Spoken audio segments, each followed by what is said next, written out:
Herkese hayırlı sabahlar benim gönlü güzel takipçilerim.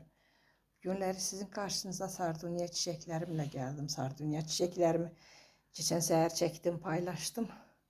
Bakın şimdi ne kadar güzel top top çiçekler açmaya başladı benim gönlü güzel takipçilerim. Şunları da çekim sizinle paylaşım dedim. Arkadaşlar yeni güneş almaya başladı. Camın önüne getirdim. Yarı kısmını da balkona almışım. Şimdi de bunların güzel çiçeklerini sizinle çekip paylaşmak istedim. Burada da yonca deyilen uyku çiçeği de değiller. Çiçeğim var. Bu da çiçek açmaya başlamış.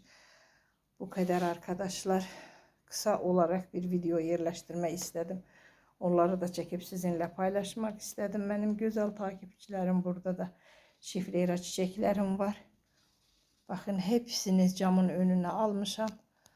Ondan sonra şunlara indi kür uygulayacağım. Muz kabuklu kürüm var benim güzel takipçilerim.